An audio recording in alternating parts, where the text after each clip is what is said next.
This series was made possible by the Friends of Humanities Kansas. Welcome to Kansas 1972. A lot happened during that pivotal year, including the founding of Humanities Kansas.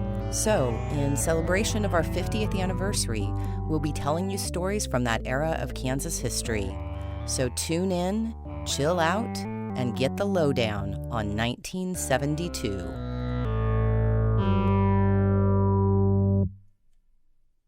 Hey there, I'm Kara Heitz, and I'm your host for the podcast Kansas 1972. So when you think about the 1970s in America, what comes to mind? It's actually kind of hard to do, especially compared to the decades that come before and after it. The 60s are seen as a decade of tremendous political turmoil and transformative social change. Miniskirts, go-go boots, lava lamps, the counterculture, hippies, Woodstock, the civil rights movement, the Vietnam War, youth protests, I could go on and on. And when we think of the 1980s, we often envision a conservative reaction against the liberalism and perceived excesses of the 1960s. The Reagan Revolution, the moral majority, trickle-down economics, just say no. Yuppies, shoulder pads, big bangs, I want my MTV, and the fall of the Berlin Wall. So what happened in between this swing of the pendulum? What was the 1970s in American culture all about? To help me get a sense of the zeitgeist or the spirit of the times, I decided to look at how historians describe the 1970s. Here's a sample of textbook chapters and book titles about that decade in American history. The Unraveling, The Crisis of Authority, A Time of Malaise, Decade of Nightmares, Nervous Breakdown, The Great Funk, The Great Shift, Something Happened, It Seemed Like Nothing Happened, and my personal favorite, Stayin' Alive, referencing both the cultural climate of the decade as well as the famous or perhaps infamous 1977 Bee Gees disco hit from the equally oh-so 1970s John Travolta movie, Saturday Night Fever. So just from hearing these titles, what can we learn about the 1970s? I get a sense of uneasiness, of things coming apart, contradictions, opposing forces coming to blow. We also get a feeling that perhaps not much important change happened, but also that quite a bit happened that still carries over into present times. Confused yet? I asked Jonathan Hagel, a history professor at the University of Kansas, for some help. Jonathan has researched and taught classes on American history in the 1970s for the past decade, and he's also taught classes on Kansas history. And we have had some interesting conversations about this era. The idea I come back to when I want to make sense of America in the 1970s is turbulence. Turbulence, as you know, happens when extremely cold air collides with warm air, creating tremendous disruptions in the atmosphere. America hit a lot of turbulence in the 1970s. Take the economy, for example. The decades after World War II were among the most prosperous, egalitarian, and stable in U.S. economic history. Indeed, in world history.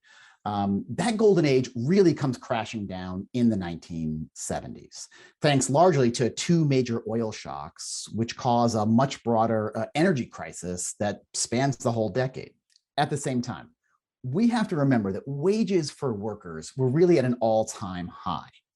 Workers took home a bigger slice of the economic pie than they ever had before. Their unions were still quite strong. And American women began entering the workforce in record numbers. These things all boosted family earnings to a level that Americans had really never experienced before. This allowed them to travel more. This allowed them to buy some of the new, cheaper cars and electronics that were being imported from abroad. And so the 1970s is also an age of new consumer abundance at the same time as economic turbulence. We often think of the 1960s as being a decade of turbulence in terms of protest and social change. So how does all of that enter into the 1970s? We can also see this turbulence across American society in the 1970s. Take the African American freedom struggle, for instance. The civil rights movement really grinds to a halt in the 1970s, stopped by rising resistance to school integration across the United States. At the same time, the broader rights revolution unleashed by the Black civil rights movement only gained momentum in the 70s. The most visible of these efforts, obviously, is the women's movement. Also, the Chicano and American Indian movements make major strides. The gay liberation movement establishes itself as a permanent force in American politics. And the disability rights movements win key struggles. For the people who comprise these movements, people who had always been sort of locked out of the basic freedoms and prosperity of American life, the winds of change never felt stronger. Of course, when we think about American politics in the 1970s, there is one significant event that immediately comes to mind. 5 people have been arrested and charged with breaking into the headquarters of the Democratic National Committee in the middle of the night. That's right, Watergate. The downfall of a president through political scandal that continues to reverberate in American politics and culture. So what were politics in the 1970s all about, and what was the impact of Watergate during that decade? By almost any measure, national politics in the 1970s was rough. Richard Nixon's corruption and abuse of power was followed by Gerald Ford's genial ineptitude, and then by Jimmy Carter's sort of quaint inadequacy. None of the occupants of the White House seemed capable of dampening the turbulence that buffeted the nation. In fact, they often made it worse. And right in the middle of the decade came the bicentennial. Americans did manage to celebrate their 200th birthday, but at the same time, they were forced to confront a rot which had really weakened their institutions for quite some time. Sure, many Americans sunk into political apathy, which we can probably understand pretty easily. But those voters who stayed engaged, they responded by electing a pretty remarkable generation of reform-minded politicians, Republicans and Democrats, and they did it at every level of government. And those folks, those politicians, passed a wave of new transparency laws, of anti-corruption laws, and of good government reforms. And taken together with the ongoing enfranchisement of Black voters in the wake of the 1965 Voting Rights Act, the US political system became actually far more inclusive, resilient, and dare we say it, little d democratic in the 1970s. Most definitely the 1970s were a decade of contradictions. One aspect of the 1970s that we haven't touched on yet is culture. Sure, it's easy to dismiss it as a decade of leisure suits, bell-bottoms, platform shoes, smiley faces, and disco. Apologies to all the disco lovers out there. But there is a lot more to 1970s culture than all that. As we know, turbulence releases tremendous amounts of energy. And in the 1970s, that energy coursed through American culture. Whether you were heading to the movies or listening to the radio or strolling through a museum or turning on the TV. Oh, there was so much amazing television in the 1970s. I mean, American popular culture just crackled with vitality in the decade.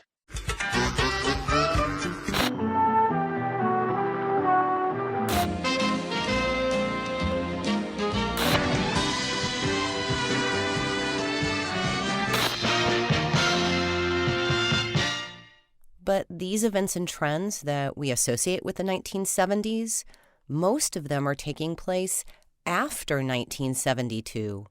So what about the early 1970s? Is this just the lead up to the rest of the 70s? A bridge between the radical changes of the 60s and the backlash of the 1980s? A calm before the storm? If anything, the early 70s felt like a patch of clear skies after the storm of the 1960s had blown through. Richard Nixon at that point was by far the most competent and accomplished politician left standing by the decade, and was really riding high in 1972. He was cruising into a landslide re-election bid, and the whispers of Watergate were not really audible yet. In part, at Nixon's urging, the US economy was running very hot, with unemployment heading down and inflation still largely in check. The war in Vietnam seemed headed for a cessation of hostilities, the one that everyone had been waiting for quite a long time. Sure, The Godfather hit theaters that year, giving Americans a sense of the clouds that had always darkened the American horizon.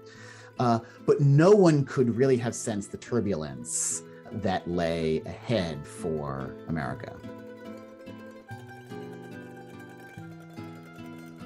In this podcast series, we'll be exploring stories from the Sunflower State that have a foothold in 1972, the year that Humanities Kansas was founded, and take place in the 1970s more generally.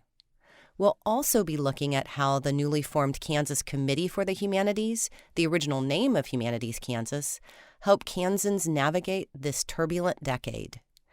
And if you think nothing really important could have happened in a single year, this podcast series will definitely prove you wrong. 1972 was technically the longest year in our modern calendar. It was a leap year, so that meant it had 366 days. But we also added 2 extra leap seconds to that year to reconcile coordinated universal time with the typical irregularities of the Earth's rotation. I'd also like to think of the longest year as a kind of metaphor for the incredible number of stories we uncovered in putting together this series. We really found a lot to talk about, which you'll be seeing throughout this podcast. So this is Kansas. That's what the map says. Well, it's certainly different from what I'd expected. Boy, it sure is. Look at those hills and trees. You'll hear stories from 1972 and the 1970s more generally in Kansas about the effects of urban renewal, fights over the Equal Rights Amendment, UFO sightings, bluegrass music, nuclear waste, the experiences of Kansas Vietnam vets, lettuce boycotts, student walkouts, folk art, the state's crazy liquor laws, Gordon Parks, Smokey Bear, and my personal favorite, tractor protests about the space shuttle, and much, much more. Through telling these stories, we of course hope you learn something about the colorful, complex, and sometimes turbulent history of Kansas and Humanities Kansas in the 1970s. But we also hope these stories help spark conversations about our communities, our identities, our values, and how the past often is still with us today. Catch you on the flip side. Humanities Kansas is an independent nonprofit leading a movement of ideas to strengthen Kansas communities and our democracy. Since 1972, HK's pioneering programs, grants, and partnerships have documented and shared stories to spark conversations and generate insights. Together with statewide partners and supporters, HK invites all Kansans to draw on history, literature, and culture to enrich their lives and to serve the communities and state we all proudly call home. Join the movement of ideas at humanitieskansas.org.